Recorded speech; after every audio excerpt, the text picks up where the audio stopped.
Se alguém vem a mim e ama seu pai e sua mãe, sua mulher, seus filhos, seus irmãos e irmãs, e até sua própria vida mais do que a mim, não pode ser meu discípulo. E aquele que não carrega a sua cruz e não me segue, não pode ser meu discípulo. Pronto, 2 versículos apenas e meu trabalho hoje aqui está encerrado. Fiquem com essa reflexão e um bom dia para vocês. Até que não seria ruim não, depois do trabalho de ontem do vídeo anterior. Mas vamos chegar lá, vamos continuar nossa jornada aqui, cada vez mais perto do final. Lucas 14 hoje, vamos lá, versículo 1. Certo sábado, entrando Jesus para comer na casa de um fariseu importante, observaram atentamente. À frente dele estava um homem doente com o corpo inchado. Jesus perguntou aos fariseus e aos peritos da lei: é permitido ou não curar no sábado? Mas eles ficaram em silêncio. Assim, tomando o homem pela mão, Jesus o curou e mandou embora. Então ele lhes perguntou: se um de vocês tiver um filho ou um boi, e este cair num poço no dia de sábado, não iria tirá-lo imediatamente? E eles nada puderam responder. Jesus está constantemente comendo e festejando com as pessoas. Isso mostra que o evangelho que nós temos, que nós seguimos, o cristianismo, ele não é uma prisão monótona, muito menos um mosteiro, onde você fica recluso, não interage com as pessoas em busca de uma santidade. Não é esse o tipo de evangelho que Jesus praticava aqui.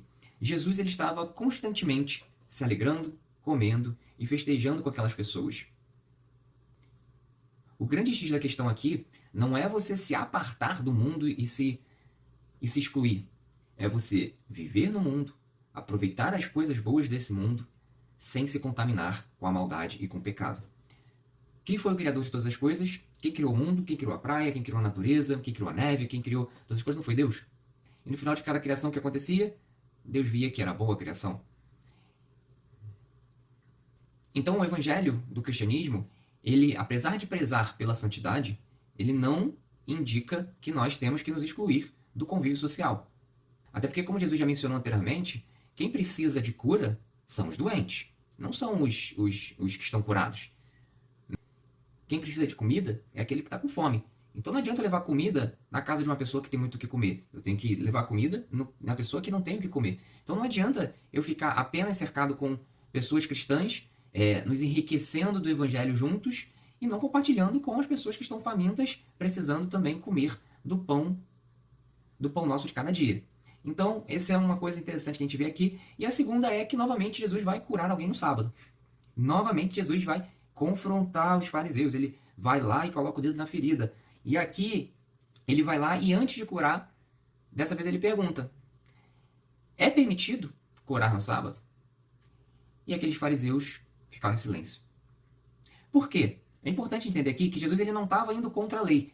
Jesus ele nunca falou aqui que ele, pelo contrário, ele fala que ele não veio revogar a lei. Então, a lei não falava nada sobre isso. Existe um entendimento dos rabinos sobre isso. Então, Jesus ele vem aqui e novamente confronta eles, cura as pessoas, e dessa vez eles ficaram em silêncio, eles não tinham muito o que fazer. E aí Jesus vai lá novamente, como já feito antes, confronta a hipocrisia deles. Bem, se fosse um filho de vocês lá no poço ou um boi, vocês não iam lá e resgataria? Então, vamos fazer o bem. E aí ele vem com uma outra parábola aqui. Apesar de ser bem detalhista e parecer que é algo dali, Jesus ele deixa claro que isso é uma parábola. Quando notou como os convidados escolhiam os lugares de honra à mesa, Jesus lhe contou essa parábola. Quando alguém o convidar para um banquete de casamento, não ocupe o lugar de honra, pois pode ser que tenha sido convidado alguém de maior honra do que você. Se for assim, aquele que convidou os dois virá e lhe dirá: dê o lugar a este. Então, humilhado, você precisará ocupar o lugar menos importante. Mas quando você for convidado, ocupe o lugar menos importante, de forma que quando vier aquele que o convidou, diga-lhe: amigo, passe para um lugar mais importante. Então você será honrado na presença de todos os convidados, pois todo que se exalta será humilhado, e o que se humilha será exaltado. Então Jesus disse ao que o tinha convidado: quando você der um banquete ou jantar, não convide seus amigos, irmãos ou parentes, nem seus vizinhos ricos. Se o fizer, eles poderão também por sua vez convidá-lo, e assim você será recompensado. Mas quando der um banquete, convide os pobres, os aleijados, os mancos e os cegos. Feliz será você, porque estes não têm como retribuir. A sua recompensa virá na ressurreição dos justos. O que Jesus faz aqui na parábola? E como a gente já falou, Jesus está sempre atacando a hipocrisia daquele povo e o ego daquele povo que gostava de ser reconhecido e adorado. Então Jesus vê aqui que existe uma constante busca por exaltação. Aquelas pessoas gostavam de estarem nos melhores lugares, sendo exaltadas, sendo honradas. E Jesus ele vem com uma parábola falando: não se coloquem nesse local.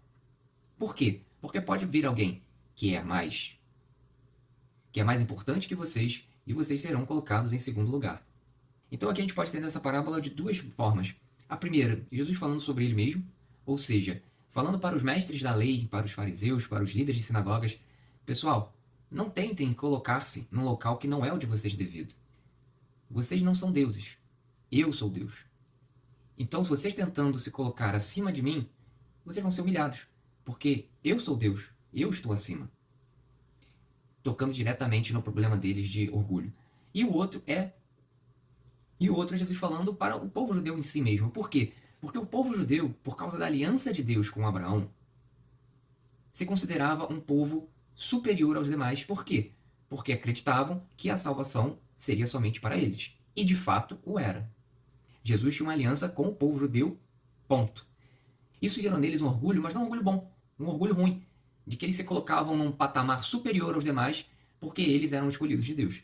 Jesus mexe com o ego deles, falando assim, ó, cuidado, porque vocês estão se achando muito senhores de si quando os gentios podem vir e passar acima de vocês. Não é nem igual, pode passar acima. Por que passar acima? Justamente para gerar aquele incômodo, para tocar na ferida do ego deles.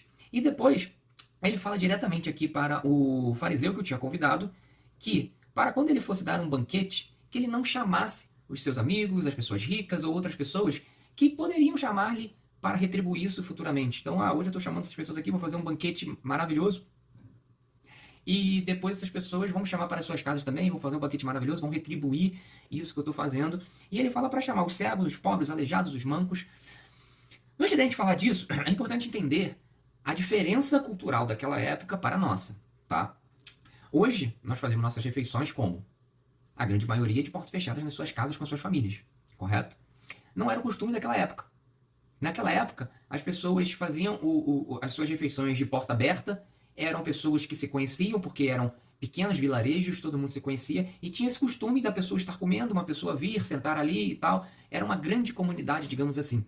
Então, quando Jesus fala aqui que para chamar o coxo, o aleijado, o pobre, essas coisas, não é tipo, vem aqui, entra na minha casa e vão fechar a porta e comer. Não, a pessoa tá ali comendo, tá vendo ali um aleijado, tá vendo um coxo, tá vendo uma pessoa com necessidade, chama ele para dentro, vamos fazer o bem. E aí, toca aqui num ponto que nós, como seres humanos, somos doutrinados a fazer justamente o oposto. Existe um mantra ensinado, e vocês vejam como, desde criança, nossa vida inteira, nós nos programamos para fazer o bem, mas normalmente, raras exceções, programamos para fazer o bem em busca de outro bem. Como assim, Diego? Aposto que todo mundo aqui já escutou a seguinte frase. Cuidado como você trata as pessoas, porque o mundo dá voltas. O mundo é uma roda gigante. Hoje você está em cima e amanhã você está embaixo. Faça o bem a todos, porque você não sabe o dia de amanhã. Todos nós já escutamos essa frase, não é verdade? E o que essa frase, no fundo, quer dizer? Olha só, meu filho. Faça o bem, porque lá na frente você pode precisar dessa pessoa. Não é, faça o bem, porque esse é o certo. Não é, faça o bem e ok, se nada acontecer, você tem que fazer o bem. É uma obrigação sua. Não, a gente fala, faça o bem, porque lá na frente você pode precisar dessa pessoa. Você não sabe como é que é o dia de amanhã. Não despreze, hoje você está em cima, você está embaixo. E Jesus, ele toca exatamente nesse ponto aqui. Não faça banquete para aqueles que você sabe que lá na frente podem te recompensar de uma certa forma. Mas faça para aqueles que não vão ter como te recompensar. Faça o bem pelo fato de fazer o bem. Note que o cristianismo, ele é até certo ponto uma religião ingrata, terrenamente falando. Porque o espiritismo, por exemplo, ele vai falar para você, faça o bem, porque na sua próxima encarnação você vai vir melhor. Você está buscando a sua evolução. Então você vai ser recompensado aqui nessa terra. Agora, o cristianismo não. O cristianismo chega e fala, faça o bem. Mas por quê? Porque tem que fazer. Não está preocupado em nada. A única coisa que Jesus fala aqui é que a recompensa virá na ressurreição dos justos. Note que o foco de Jesus nunca vai ser o terreno. É sempre o céu. É sempre a nossa segunda casa. Por quê? Porque Jesus ele não estava preso nessa terra. Jesus tinha plena consciência de que isso aqui era só passageiro. Consciência que às vezes nos falta. Mas ele vai falar aqui, a sua recompensa virá na ressurreição do justo. Então, faça o bem. Por quê? Porque sim. Então, todo mundo que já escutou da mãe, provavelmente, na vida, Ah, mas por que eu tenho que fazer isso que eu quero? E acabou. A palavra de Deus é um pouco assim. Pô, por que eu tenho que fazer o bem para as pessoas e que eu não vou receber nada? Porque Deus quer e ponto, acabou. Não precisa saber mais do que isso. Precisa obedecer. Ponto, acabou. Inclusive, acho que já está na hora de eu começar a fazer isso com a Duda também. Vai, fazer isso que eu quero. Vamos lá. Versículo 15. Ao ouvir isso, um dos que estavam à mesa com Jesus disse-lhe: Feliz será aquele que comer no banquete do reino de Deus. Jesus respondeu: Certo homem estava preparando um grande banquete e convidou muitas pessoas. Na hora de começar, enviou seu servo para dizer aos que haviam sido convidados: Venham, pois tudo já está pronto. Mas eles começaram um por um a apresentar desculpas. O primeiro disse: Acabei de comprar uma propriedade e preciso ir vê-la. Por favor, desculpe-me. Outro disse: Acabei de comprar 5 juntas de bois e estou indo experimentá-las. Por favor, desculpe-me. Ainda outro disse: Acabo de me casar, por isso não posso ir. O servo voltou e relatou isso ao seu senhor. Então o dono da casa irou-se e ordenou a seu servo: Vá rapidamente para as ruas e becos da cidade e traga os pobres, os aleijados, os cegos e os mancos. Disse o servo: O que o senhor ordenou foi feito e ainda há lugar. Então o senhor disse ao servo: Vá pelos caminhos e valados e obrigue-os a entrar, para que minha casa fique cheia. Eu lhes digo: nenhum daqueles que forem convidados provará do meu banquete.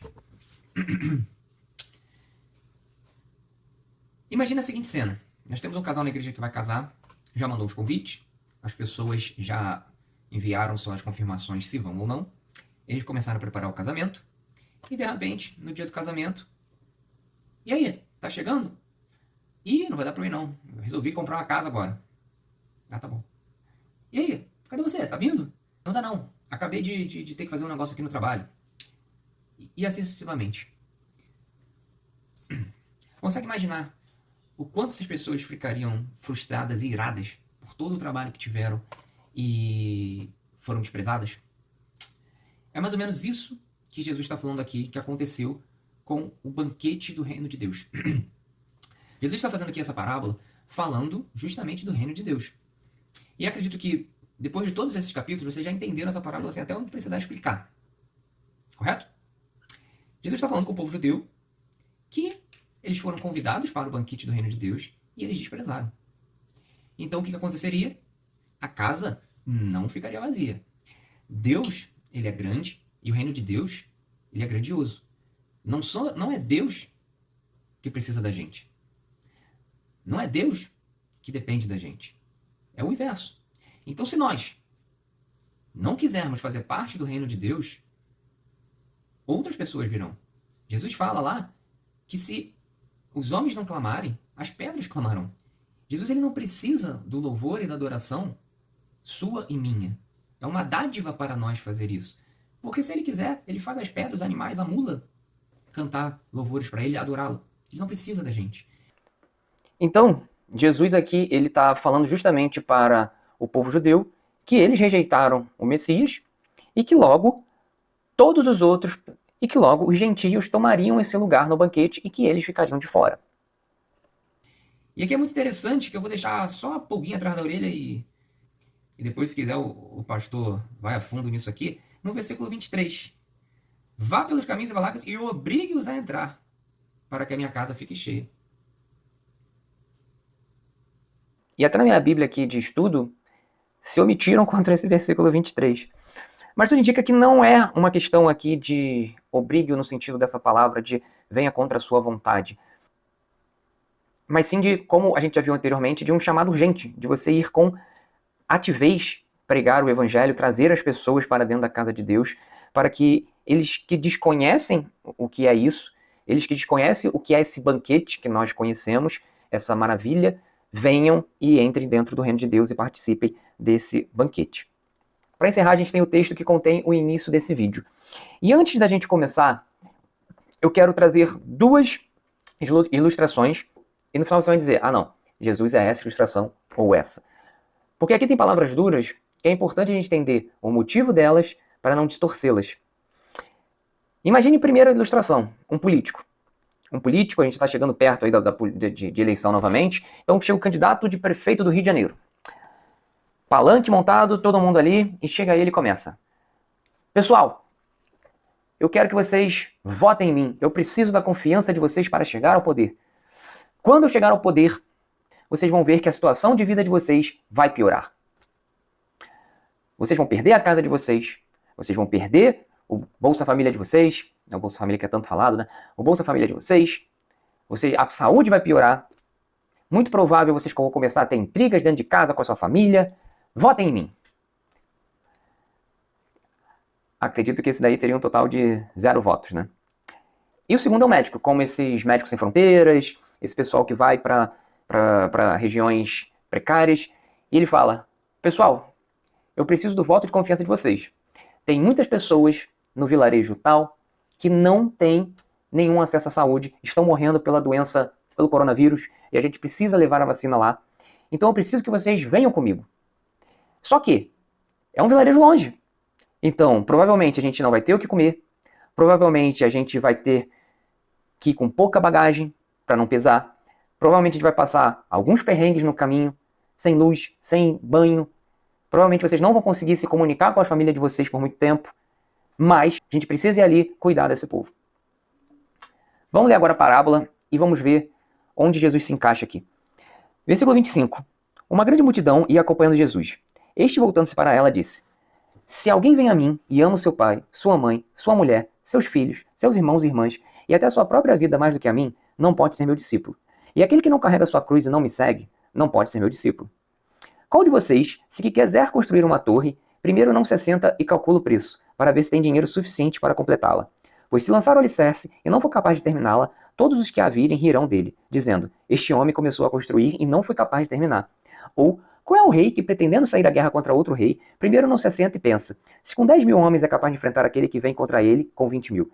Se não for capaz, enviará uma delegação enquanto o outro ainda está longe e pedirá um acordo de paz.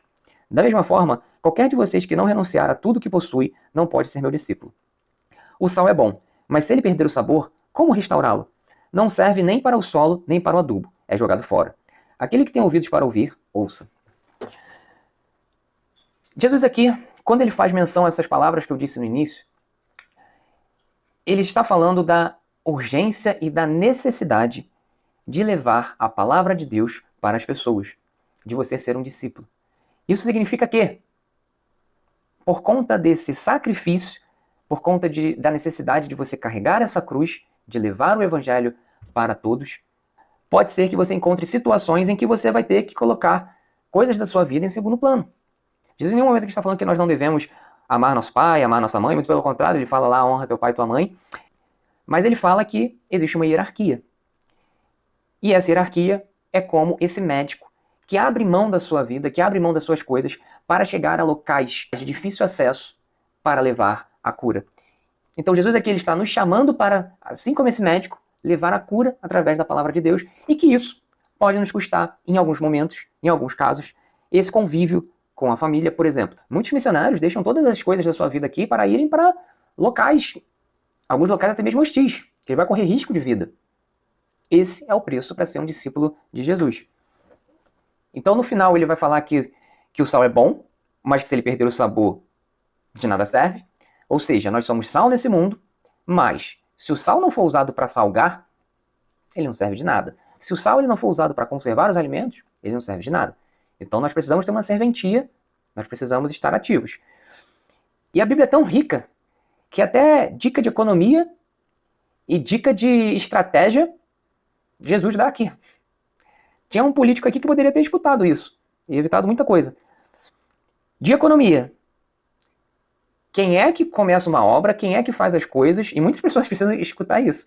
Quem é que começa as coisas sem calcular quanto que vai custar e depois não vai conseguir concluir? Ou quem é o rei que, ao ver o inimigo vindo em guerra, não vai olhar seu exército e falar: tenho ou não tenho chance de ganhar desse rei?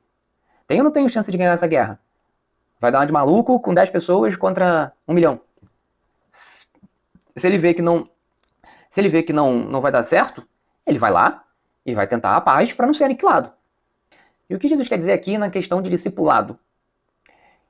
Jesus ele não está querendo aqui um compromisso irresponsável de alguém que vai ali e faz qualquer coisa só para receber uma bênção no final. Não. Jesus espera que nós venhamos a calcular o preço e então façamos um compromisso de discipulado, de sermos discípulos, pagando esse preço. Algo consciente. Quantas vezes aparecem pessoas na igreja querendo fazer diversas coisas, numa emoção, sem calcular o preço que custa fazer essas coisas, e daqui a pouco para tudo, perdeu o ânimo, acabou, não quero mais fazer, não deu certo, Jesus fala aqui para que a obra seja avaliada, pensada, planejada e realizada. Porque senão, uma obra que começa e para é um sal que começa salgado, mas depois perde o sabor. E aí? Serve para quê? Serve para nada. É isso, gente. Terminamos aqui mais um dia. Não desanimem. Vamos ficar aqui fortes. Não deixe o sal perder o sabor. Por quê? Porque Deus quer e ponto.